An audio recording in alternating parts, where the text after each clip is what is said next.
bakit dito dumadating o bumabagsak yung mga kayamanang yan? Ano ba ang pinaka-premyadong dahilan? Kung yan nga nagkaimbak-imbak, nagkatambak-tambak na yung mga kilalang Asian wealth nandito na tambak sa atin. Ano ba, may engkanto ba yan? Well, magaling yung ginawa niya sa Apple noong panahon, no? I-start yung system na ito was 1965. So lahat ng mga bansa nag-loan para magkaroon ng system economics ng kanyang mga bansa. So nag-loan siya, no? Ito namang kinuhit ang World Bank para magkaroon ng organizations dedicated sa mga loans, sa tinatawag kong trading. Nagawa ito, nangyari ito. Now, ang nangyari lang kasi doon, yung mga loans na ito ay nagmamature. Ito is 2005. So, maraming pinag-iwanan, maraming kwento-kwento. But they've been looking for the one. Hinahanap niya yung kanyisa. Well, hinahanap po saan yung propalo mo. At alam mo na ako na ibig sabihin. So, itong pinangahawakan mo, Mr. Solod, dokumento o actual na kayamanan? Hindi ko mag-dig. Okay. Kung pwede na akong sabihin o kung central bank ba ang gagamitin, lahat ng naka-pending na stocks ng central bank, nobody can touch except one person na may authority. Okay? Yun lang, hinintay nila, no? So, pwedeng gamitin ang stocks ng central bank to back up the new systems ng military. That is total of 400,000 stocks. Pero yun doon sa declaration is 800 million metric tons. Saka na yun. Ang importante, magawa ito para magkaroon ng sistema. Explain lahat eh. No? Pati dollars no? Ang economic system ng buong mundo ay babagsak na. Wala na. So ano pang gagawin? Kaya nag-isip pa ng QFS, which is like financial system. So ito rin gagawin niya. Kasi they have to print a new currency na backup by the QFS. At sila magbibigay ng backup with QFS. Yun ang tanong. Na hindi na pwedeng galawin ang asset ng World Bank without the signatures of one signatory. This is the only one.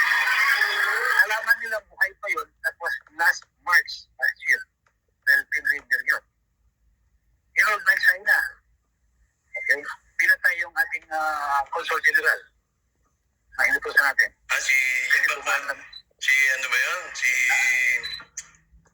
Tawag nito. Sige na, maalala ko lang mamaya. Si Santa Romana?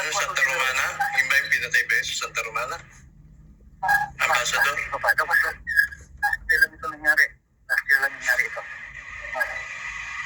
No? Pinag-trigger ko rin yung galing sa West, sa WP. Pinagdaan ito sa Dubai. Nag-prepare na nga dito ng mga bangko as recipient ng time na yun.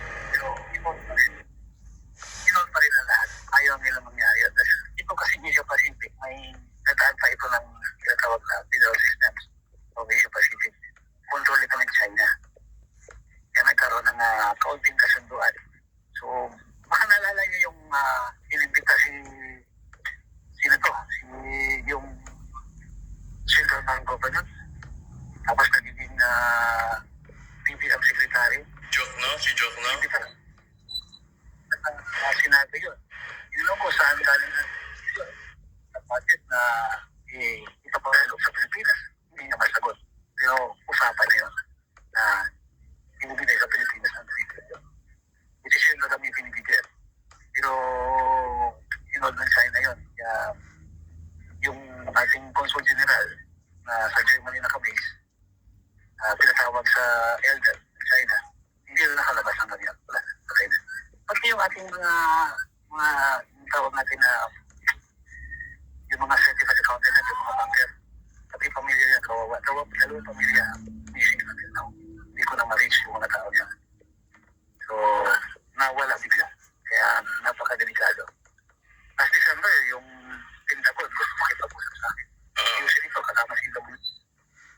Pero hindi ako pumayag. Dahil alam kong sabi.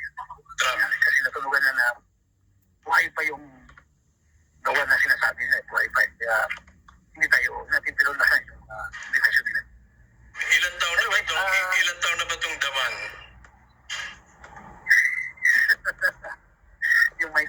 ulo yan. May tama sa batok na ugot dito sa forehead na hindi lumabas yung bala. So, yung pinag-usapan yung nakaraan yun. Alam mo na, hindi sabihin yan. Kasi niya. Hindi ko kilala. Hindi ko na maalala. Pero lalaki ba to, babae? Lalaki. Matanda na siya ngayon. Pero na. So, halos kalibel ni Bongbong. Ka-level ni Bongbong? Sige niya. Kasing edad niya. Seryoso tuloy. Nandiyan dyan sa Mindanao. Basta nasa bundok yan. Paano? Ano naman ang patotoo na siya nga yung dawan? Baka naman pupunta siya, harap siya sa China, harap siya sa wala siyang dalang dokumento. O ano mang katibayan na siya nga. Tago na nga yun na-trigger last March, last year. Kasi inactivate kami sa Paris World Bank at saka sa Feds. So nabulabog sila lahat. Okay pa pala itong link dito.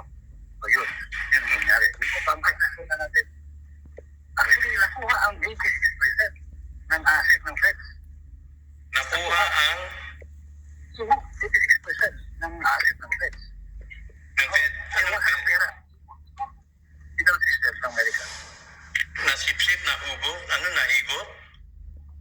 Hindi ba na may-ari? Yung authorized na tao, gawa niya. Ginawa niya. Pinulansper. Ngayon, nag-form ng isang company, facility, pero nataan pa ng Asia Pacific Federal System, controlled by China. Ayaw nakipag-usap o matatanda doon. Hindi na nakalabas yung ating. So, yan. Kung hindi naman kalaban yung Pilipino, paano napatay pa yung ating consul? Sino pumatay? China? Hindi naman. Hindi natin masabi, basta ang gusto nang mangyari, i-release ang West Philippine Sea. I-release ang budget na pinagpirman.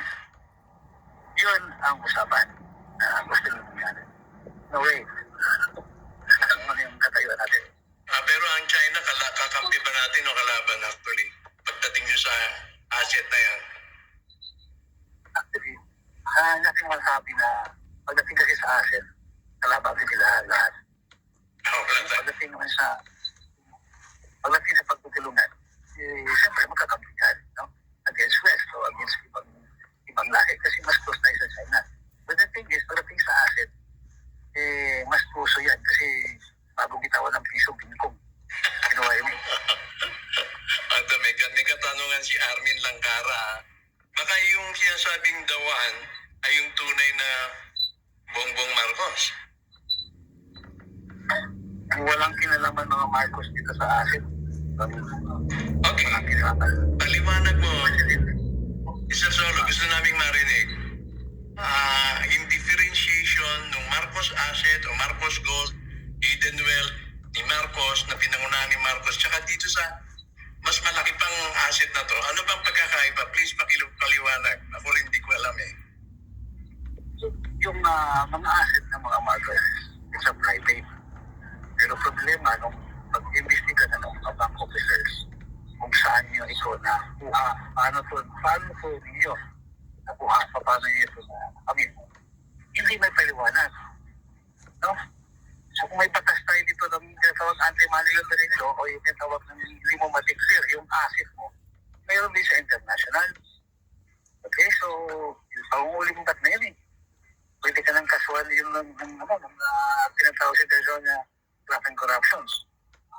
Then baka magamit pa yung crime against humanity. Dahil sa pangyayan kasi, blood money kasi yung tawag yun. No? So, hindi natin masabi, no? Pero yung asset ng mga Marcoses, walang sinalaman dito. But the thing is,